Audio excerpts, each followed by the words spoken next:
These Wuthering Waves characters need buffs. Let's talk about it. My name is Juice, and let's get into it. Before we get into this video, I want to clear something up. Just because a character's been power crept and we have a stronger DPS of that element, doesn't mean that that character isn't deserving of buffs.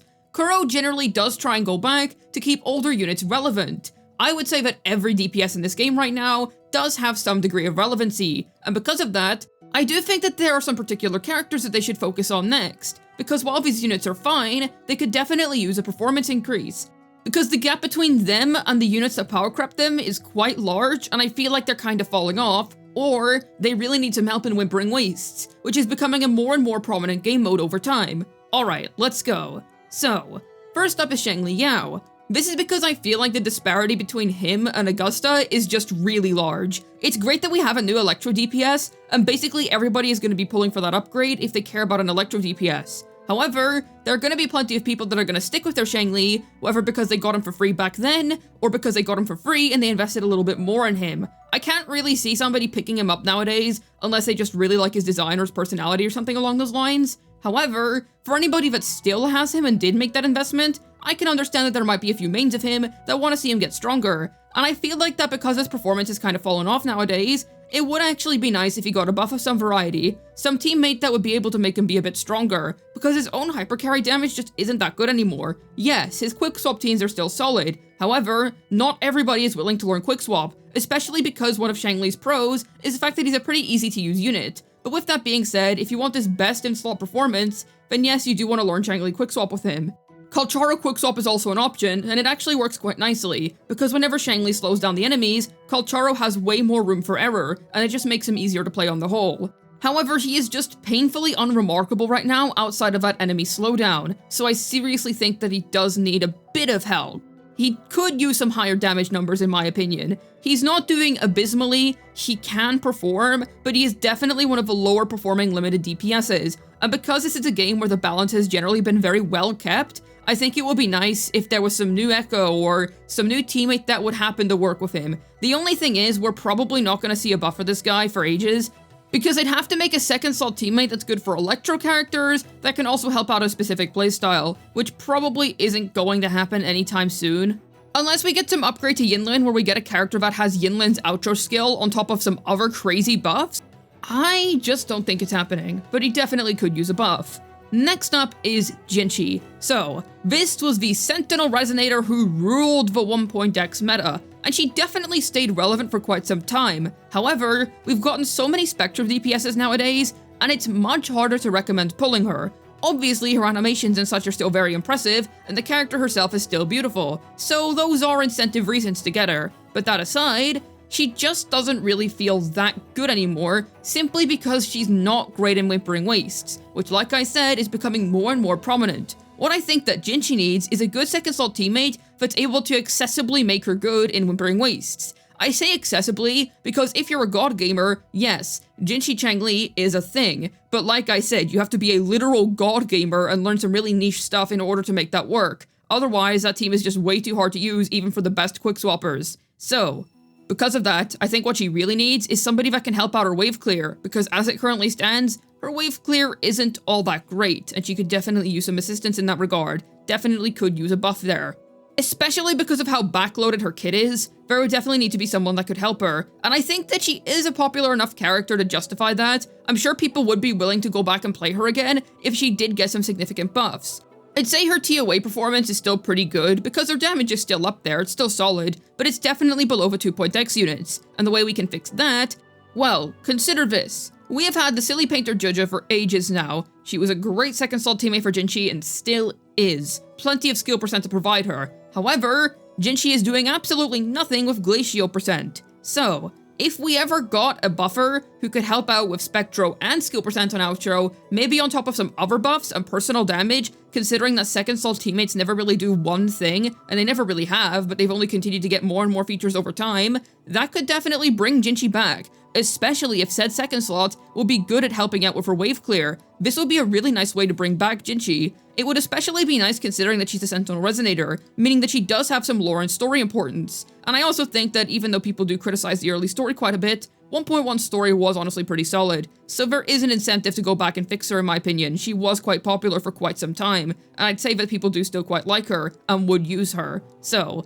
I think Jinhsi getting a buff would be nice, and I don't necessarily think it will be too overkill, because the 2.x units are basically all stronger than her, so it would just bring her up to that level, which I think she deserves to be at.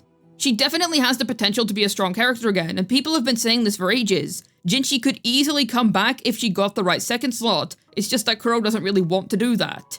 Another character that really needs a buff but sadly just isn't ever going to get one would be Calcharo.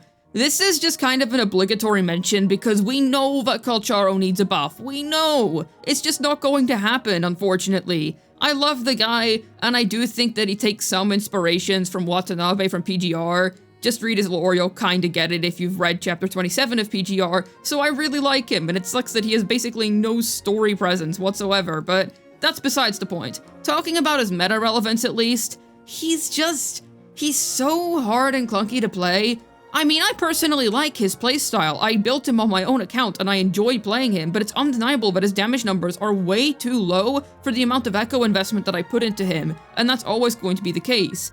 If you want to clear middle tower with this guy at S0 R1, you basically need to learn Xiangli quickswapping. That's how I did it at least. Because otherwise, yeah, if you're not giving it your all, you're just not going to be clearing middle tower. His damage is literally too low.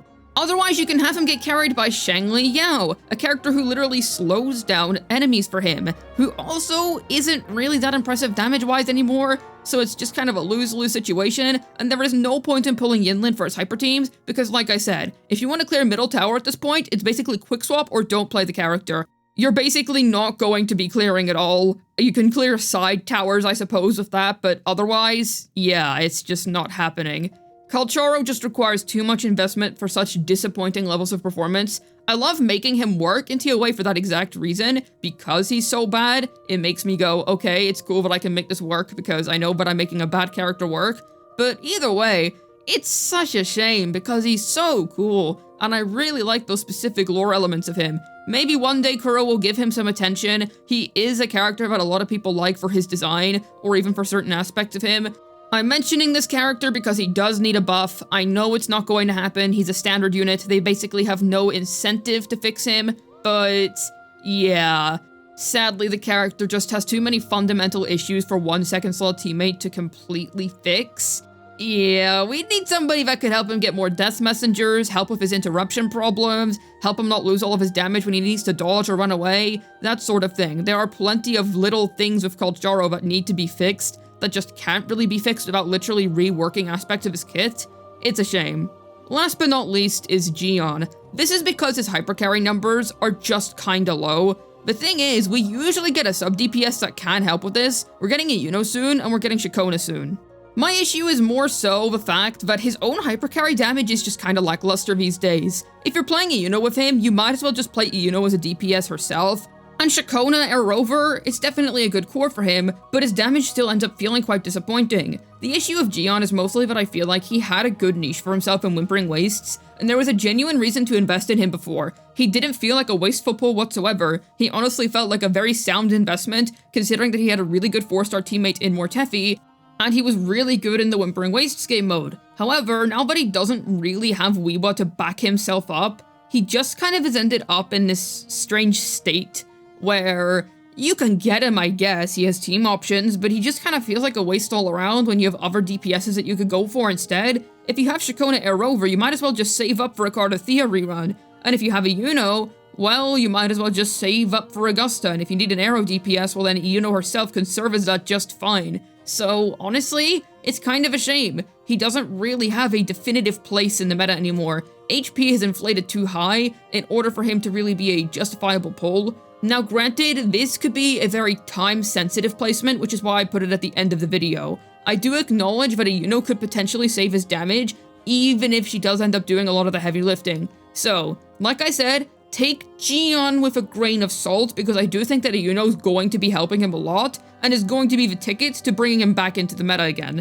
Perhaps not as some crazy unit that's going to be really good for every account, but enough so to make him a character that's at least worth your time at the very least. So those are the characters that I personally believe are in need of buffs. They are quite decent in their own right, but I feel like a lot of them are lacking in certain areas, and like I said, just because a character's been power crept doesn't mean that they have to be bad. Camellia is still a really good pull and is insane in WuWa, even though Frolova still exists. And there's still reasons to get Camellia because you can use her with Sanwa, who's a free unit and such, and she's really good on Emerald of Genesis. Her Sig disparity is far, far lower than Frolova's Sig disparity. So there are still viable reasons to enjoy getting a Camellia. However, with the rest of these units, I feel like there's just not much incentive to play them anymore. I mean, I guess with Jinhsi you could argue there's some, but not really. They're all fine and they will clear if you invest, but I do think it would be nice if they could do a little more. Jiyan's a very pick, because I do think that he is going to be fine after a Yuno, but the rest of them could use something, which would be nice. Hopefully this video was able to tell you who I personally think needs a buff in WuWa. This has been Juice, signing out. And Kuro, if you buff Calcharo, my life is yours.